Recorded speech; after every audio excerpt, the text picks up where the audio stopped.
Hello everyone, I'm here today with a new process video. This is part of my read and review series.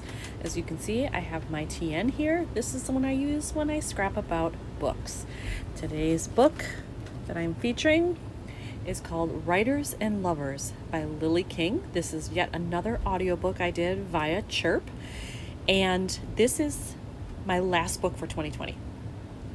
It's very fitting that this would be the final one, because for me, this was one of those books that was almost eerie in a way. Have you ever read a book and you think, oh my gosh, this was the right book at exactly the right time? Something in it speaks to you that way. This was that book for me. The main gist of the story is it's about a young woman trying to sort of find her way through life. She's had some missteps, wants to be a writer, but hasn't been really on that track and hasn't been successful up to that point. She's also dealing with the recent death of her mother. And while my mom has been gone for more than 10 years, the feelings that she describes about it were exactly how I felt. And still do sometimes, but certainly when it was fresh. And it just so struck a chord with me. And then she also talks about being in debt with student loans. I have a PhD. I have student loans, big ones. So I can definitely relate to that. And there were just lots of things happening here that it just spoke to me. And so this was a great way to end my reading challenge for 2020. And I had set it at 24 books. I actually read 25. This was the 25th. And I'm so glad that I snuck this one in at the end of the year because it was perfect for me. All right, having said all that, I have nothing else to go with here, with the exception of one thing. I found this in my stash of book-related things, and I had bought a stamp set a while ago that had this in there, colored it all in, and just held it, because I thought, you know what, someday I'll be able to use it. It's cute. I like it. Now, it doesn't necessarily really go with the theme. This was a tough book in a lot of parts, whereas this looks very happy and cozy. But I love that the colors go. I have navy in this background. I have navy in the chair. So I think I may use it anyway just to get it out of my stash and to get it into a layout. So I think maybe I'll have the photo over here somehow. I'll put this on the right side. But then I need a background to be behind this because I can't go white on white. And I don't want to fussy cut that. I just don't if I can help it.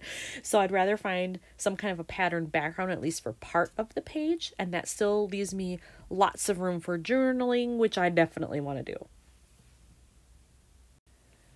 I went into my stash of scraps just to find something that would match in the background. And when I was looking at this photo, the background on the table there has sort of a peachy corally color to it. And when I pulled out my stuff, I found these, which are both very coral. Actually, I think these are from the same paper. This is old paper from a club scrap kit, which tells you it's really old because I haven't done their kits in a long time because really they're geared for 12 by 12 and I haven't done 12 by 12 in several years. So I had this paper several years before that, I'm sure. But if I could just use this side plain even and get it out of my stuff, that would be awesome. In order to get this to fit on here, I am going to have to cut it down just a little bit. So I've got out my trimmer and I'm going to just trim the edges in maybe, what is that? Not even 1/4 of an inch probably.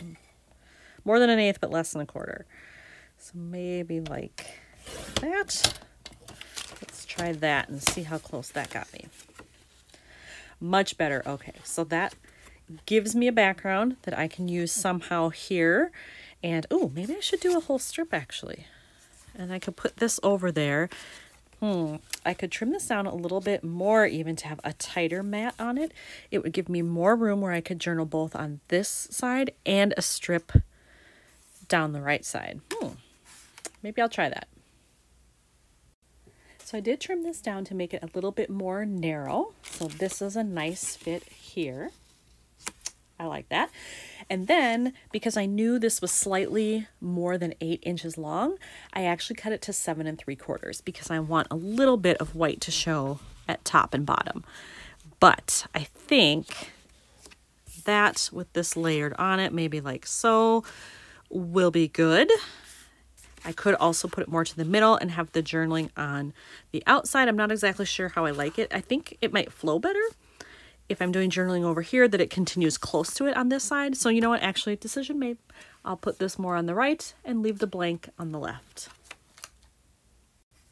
When I cut that paper down for the right side, this is the chunk I had left. It's a little bent here, but I'm thinking I might actually trim it down just a little to fit in similarly to this. So I have a little bit of a border and then overlap this. And then I have that color on both sides, which I like.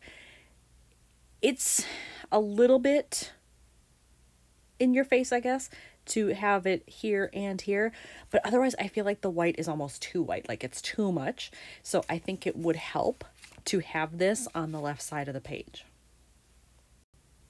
I've added the background paper to the left side, and I actually decided to move my photo up a little bit and have it overhang, just cross over the background paper a little bit, and I like the look of that a lot. And originally when I was talking about journaling, I thought I would journal here and make it very narrow. I think I've changed my mind. I want to see if I can find some washi that I could use as a border. I could still journal here. I have all this space. I originally thought maybe I would embellish a lot there or stamp or something, but I like the idea of journaling partially on the white and then going on to the color. So now I'm on the hunt for washi tape. I've pulled out one of the layers of washi that I have in my container. The one that I have comes with 4 of these. They stack on top of each other. And so I have them in color order. All my yellows are right here. And I'm thinking I like the look of this one maybe, or even this one. This one is a lot brighter, whereas this is a little bit more of like a saffron yellow. But I like the idea of it just to bring in some of that yellow. Not exactly sure how to look when it's on here. It's a little opaque, so I might lose some of the pattern that's on there. It might just sort of blend into that white, but I'll try it and see what happens. Okay, are you ready for one of my biggest pet peeves in scrapping? Washi that won't tear. I am having such a hard time getting this to start off the roll again. I've used this before and I don't remember having this problem. As you can see, there's not a huge amount left here. I mean, there's some, but it started much thicker than this. I cannot get it to tear evenly, and I do scrap. My scrap area is in the lower level of my house, so it definitely gets colder than the rest of the house. So I don't know if this is because it gets so cold. I also live in Minnesota, so 20 below in winter is fairly normal. So I'm not sure if I want to keep fighting with this, or give up on it and try the other one and see if that's any better. I still think I like this color better, but if I can't get this started better and get it to tear nicely, I may just have to chuck it. Well, people, I finally got it going. It probably took me like another 15 minutes off camera, which is ridiculous. So I don't know if after this I'll continue to use it. And you can see there, like there's 2 layers even, because I had to kind of get creative with where I could tear it. So this is kind of a waste right here, which pisses me off, frankly, because when I buy this stuff, I actually want it to work. So I will use it on this one, and hopefully it turns out well and looks good, because if not, all this was for nothing, and I'll be even more mad. Ta-da! There's the washi. I did get a big enough strip to pull off nicely where that would work, but not sure I want to even keep the roll after that mess. So we'll see whether it ends up in the garbage or not, but for now, at least it's on here and it looks cute. Now I just have to figure out what else do I want to do with this. I decided that some phrases might be fun, and since this is very chunky, since I'm at the end here, stamping on that would be difficult. This side wouldn't be so bad, but here, because it's so uneven, I'm afraid I might mess that up. So I think I'm just going to look through my pile here, see if there are any phrases where the color works and the sentiment works, and hopefully I'll find something I can use. I found a couple of things in here that I think I might want to use. I have this square, and I don't remember where I got these. I know these came in a set together, but I don't remember where I bought it. So I'm thinking if I cut this actually and just use this triangle, it brings out more of the orangey tone here. And then I also have this, which says new favorite, which is true. I did love the book. So I could also use that to bring out the orange with the cat. probably on this side though. And then I have this one, which I know I made myself. I entered in a bunch of phrases in the Project Life app, printed a background or picked a background that was just pale yellow, and then printed all of those off. And this happens to be one that I have left. And I think that would be appropriate. And I'm thinking maybe something like this to cover up this red here because it doesn't really go. So I could layer it somehow to cover that up. And then when I cut this down, I could maybe do it up here or in this corner or something. I don't know. But those are the 3 pieces I think I want to use. I've added the phrases in. They are adhered to the rest of the page. And now I'm going to take my orangey triangle here and adhere that as well. And I think I want this corner. So then I've got a visual triangle going of orange here, here, and here. And I like the idea of it actually being slightly under the border here. I don't want them to totally match.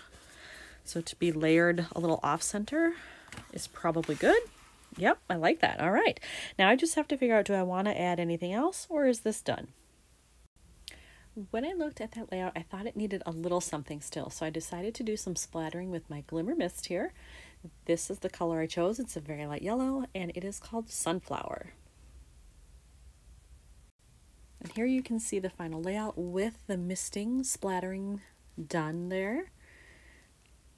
Just a little bit. This is actually, whoops, this part here is actually peeking through from the previous page, but I don't find it that distracting, so I'm not worrying about it. And I chose not to cover it up. And then I have this little bit on this side, and that's not totally dry. I'm actually waiting for that to dry a little bit more, but otherwise, this one is done. I'll add my journaling later. Thanks for watching.